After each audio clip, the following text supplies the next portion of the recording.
કાલે તો ગણેશ ચતુર્થી છે હે? પૂછડી કેવી વાતો કરે, મન ન ખબર હોય કે ગણેશ ચતુર્થીની. તને ખબર આમ નાના હતા ને તમારી દાદી છે ને અમને વાર્તા કરે ને અમે ગણેશ ચતુર્થી ઉજવતા એ બોલો પ્રસાદ એ બનાવીએ ને પ્રસાદ તો એવો મીઠો લાગે ને કે તું વાત ન પૂછ, અમે તો કેટલો ખાઈ જાય હો. જો પૂછડી ગણેશ ચતુર્થીમાં શું હોય તને ખબર? અમે ગણેશ બાપાની સ્થાપના કરીએ તો જો અમુક લોકો હોય ને 10 દિવસ સુધી બેસાડે, અમુક લોકો 4 દિવસ 6 દિવસ એવી રીતના બેસાડે. રોજ સવાર સાંજ આરતી પૂજા કરતા ને આજુબાજુવાળા બધા આરતીમાં આવતા ને બધાયને પ્રસાદ આપતા અમે. અને મજા જ આવી જાતી. અમે તો આખું વરસ વાટ જોઈએ કે ગણેશ ચતુર્થી કઈ આવે. હે સોનલ, એવી મજા આવે? મેં તો કોઈ દિવસ નથી જોયું હો. સોનલ તને ખબર છે આપણી સોસાયટીમાં આજ વખતે વાતો કરતા હતા સારું થાય તો હું જોઉં તો ખરી કેવું કોઈ, મેં તો કોઈ દિવસ નથી જોયું. હે આપણી સોસાયટીમાં રાખવાનું કહેતા હતા હારું નકા કંજૂસ ને તો કંઈ કરે એવા નથી.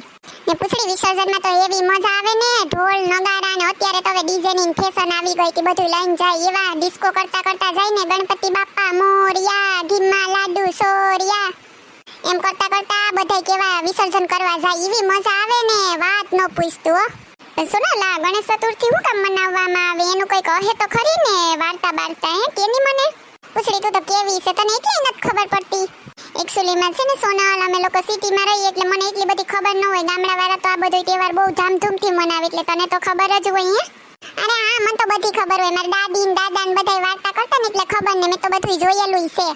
ચતુર્થીના સ્વામી ગણેશજી કહેવાય. પૂછડી ખબર છે તને? નહીં સોનલ, ગણેશ ચતુર્થીને દી ભગવાન ગણપતિનો જન્મ થયો તો આખા દેશમાં બધાયમાં ધામધૂમથી આ તહેવાર ઉજવાય. ગણેશ ચતુર્થીને દી પૂછડી બધાય ગણપતિ બાપાની અલગ રંગબેરંગી કેવી મૂર્તિ લઈ આવે ને ઘેરેની સ્થાપના કરે ધામધૂમથી. આખા વર્ષમાં જેટલી ચતુર્થી આવે ને એમાં સૌથી મોટી આ ગણપતિ બાપાની ગણેશ ચતુર્થી કહેવાય. ખબર હે સોનલ એવું? હા તો જો પૂછડી આખા વર્ષમાં આપણે ઉપવાસ કે કઈ ન કરીએ ચતુર્થીના દિવસે તો વાંધો નહીં, પણ આ ગણેશ ચતુર્થીને એક દિવસ આપણે કરી લઈએ ને તોય હાલે. જો પૂછડી જ્યાં શંકર ભગવાન ને પાર્વતી માતાના લગ્ન છે ને તો શંકર ભગવાન તપ કરવા ગયા હતા. તો તપ કરવા જતા હતા ને તો દેવી પાર્વતીએ કીધું કે સ્વામી તમારા વગર એટલો ટાઈમ હું કેમ એકલી રહી હે? તો પૂછડી શંકર ભગવાને પાર્વતી માતાને કીધું કે હે દેવી તમે તમારા શરીરના મેલમાંથી પુત્રની પ્રાપ્તિ કરી શકશો. પછી ટાઈમ જાતો રહ્યો થોડાક ટાઈમ પછી પાર્વતી માતાને એકલું લાગ્યું હે. પછી માતા તો સ્નાન કરવા ગયા ને તો ન્યા એની એક પિંડ બનાવ્યું પૂછડી ને એમાં એક મૂર્તિની સ્થાપના કરી. પછી મી તો માતાજી રહ્યા હતી, માતાજીએ તરત એને સજીવન કરી દીધું. પછી એમાંથી એક બાળકનો જન્મ થયો, ઉદ્ધાર થયો બાળકનો એમાંથી. ઈ હતા આપણા ગણેશજી. પછી તો પાર્વતી માતા અને ગણેશજી બે સાથે રહીને કેટલો ટાઈમ એકાયરે પસાર કરવા લાગ્યા ભેગો હે. અને બે ભેગા પાછા તો એટલે કોઈને એકલવાયું ન લાગે પૂછડી. પછી એક દી પૂછડી પાર્વતી માતા છે ને બેનપણીઓ હારે સ્નાન કરવા ગયા તો એને તો ગણેશજીને ને દરવાજા ઉપર બેસાડી દીધા કે તમે અહીં ચોકીદારી કરજો, અમે બધી બેનપણીઓ અંદર નાઈએ, કોઈ અંદર આવે નહીં કે જાય નહીં, એનું તમારે ધ્યાન રાખવાનું એમ કહી દીધું પાર્વતી માતાએ. તઈએ શંકર ભગવાન એનું તપ પૂરું કરીને આવ્યા ન્યા અચાનક ને જોઈને તો દરવાજા પાસે એક બાળક બેઠું હે.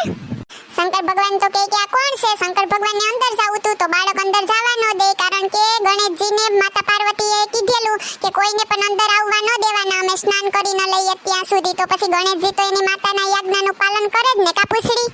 હા એ વાત સાચી હો સોનલ.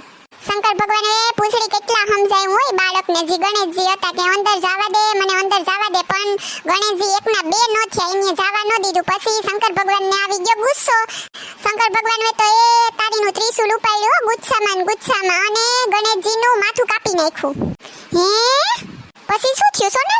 પછી તો પૂછડી પાર્વતી માતા અંદર નાતા હતા ને તો નાતા અવાજ સાંભળીને ઈ બહાર આવ્યા અને કેવું રડવા લાગ્યા. ઈ તો આ બધું જોઈને તો રડતા મહાદેવને કે હે સ્વામી, હે મહાદેવ, આ તમે શું કર્યું? અમારા બાળકની હત્યા તમે કરી નાખી હે? તો શંકર ભગવાન બોલ્યા પૂછડી કે જો દેવી હું તો અત્યાર સુધી તપ કરવા ગયો તો આ બાળકનો જન્મ કઈ રીતે થયો? તો માતા પાર્વતી બોલ્યા કે હે મહાદેવ, તમે મને જાતા વરદાન નતું આપ્યું કે હું મારા તેજ એટલે શરીરના મેલમાંથી બાળકને જન્મ આપી હગી? પછી તો પૂછડી દેવો કે દેવ મહાદેવને કેટલો પસ્તાવો થયો. પછી પૂછડી શંકર ભગવાને પાર્વતી માતાને કીધું કે હું સંકલ્પ લઉં કે જે પેલો જીવ આવે ને એનું મસ્તક આપણે હે ને આ ગણેશજી ઉપર લગાવશું. તો સામેથી હાથી આવતો જોયો શંકર ભગવાને જડ દેખીનું હાથીનું માથું કાપી ને આ બાળક ઉપર લગાવી દીધું. પછી તો ઈ તો દેવો કે દેવ મહાદેવ રહ્યા, એની પાસે તો બધી શક્તિ હોય, ઈ તો ભગવાન તો તરત હાથીનું માથું ગણેશજી ઉપર લગાવીને તરત સજીવન કરી દીધા. પછી તો ગણેશજીમાં હાથીનું મુખ આવી ગયું. હે સોનલ, એવું થયું તો એટલે જ ગણેશજીને સૂંઢ છે કા? હા પૂછડી. પછી તો પાર્વતી માતા આ બધું જોઈને પાછા રડવા માંડ્યા કે હે ભગવાન, હે સ્વામી, મારા દીકરાનું કોણ પૂજન કરશે? આવી રીતના માથું ને હાથીનું માથું ને આ ભગવાન, મારા દીકરાનું આ રૂપ તો જોઉં. પછી શંકર ભગવાને વરદાન આપ્યું કે હે દેવી, આજથી ગમે તેવું કાર્ય હોય પેલા ગણેશજીનું જ પૂજન થાહે. એટલે તો પૂછડી આપણે ગમે તેવું કામ કરીએ, જો લગ્ન કરીએ, નવા મકાન બનાવીએ, ગમે તે કરીએ, પણ પેલા ગણેશ સ્થાપના કરીએ કે નહીં? હાસુ ને? હા હો સોનલ, એ વાત હાસી. તને ખબર છે પૂછડી, ગણે બાપા બહુ બુદ્ધિશાળી હતા. શિવ પાર્વતીએ બે દીકરાને યજ્ઞ આપી કે ત્રણેય લોકમાં તમે પ્રદક્ષિણા કરીને આવો જાઓ. કાર્તિકે ભગવાન તો એની પાસે તો મોર વાહન હતું, તો એ તો મોર ઉપર બેહીને ફટાફટ ઉડી ગયા ને ગણે બાપા પાસે તો કઈ નતું, ઉંદેડો હતો. ઉંદર વેથી ત્રણ લોકની પરિક્રમા કે કઈ રીતે કરવી? હે પૂછડી, ગણે બાપાનું વજન કેવડું ને ઉંદર કેવડો, ક્યારે પરિક્રમા કરી લે કા? ઈ વાત હાસી હો સોનલ. પછી શું થયું? ઈ પૂછડી ગણે બાપાએ બુદ્ધિ લગાવી. પછી શંકર ભગવાન ને પાર્વતી માતા જ્યાં બેઠા હતા ને પૂછડી, ગણે બાપા એની પરિક્રમા કરવા લાગ્યા. એટલે ગણે બાપાની તો તરત પરિક્રમા પતી ગઈ. એને તો એના માતા પિતાની જ પરિક્રમા કરી લીધી ને કાર્તિકે તો ત્રણ લોકની પરિક્રમા કરવા ગયા. તો એ તો બહુ મોડા આવ્યા હતા. એટલે તો ગણે બાપા જીતી ગયા. એટલે જો કહેવાય છે કે માતા પિતાની સેવા કરો ને માતા પિતાની પરિક્રમા કરો, ઈ જ હાસુ છે. એટલે પૂછડી કહેવાય કે ત્રણ લોક નો ફરાય ને જાત્રા નો થાય તો વાંધો નહીં, પણ મા બાપની સેવા કરો, ઈ જ હાસી જાત્રા છે. સોનલ આંટી, એ સોનલ આંટી ઘેર છે કે નહીં? અમે આવીએ. કોને એવું પૂછડી? આ બોલાવે કોને? કોણ છે? સોનલ આંટી, ગણેશ ચતુર્થી આવે ને અમે આવ્યા. અમે છે ને ગણપતિ બાપાને ફાળો ઉઘરાવવા આવ્યા. આજ વખતે આપણે અહીં સોસાયટીમાં ગણપતિ મહોત્સવ ઉજવવાનો છે ને તો ફાળો લેવા આવ્યા બધાયમાં. હે, તે કેટલો ફાળો દેવાનો થાય? એ છે ને 2-2000 ઘર દીઠ.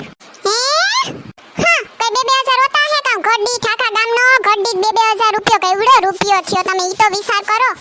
એ સોનલ આંટી બધાએ ઘેર ઘેરથી 2000 જ આપ્યા.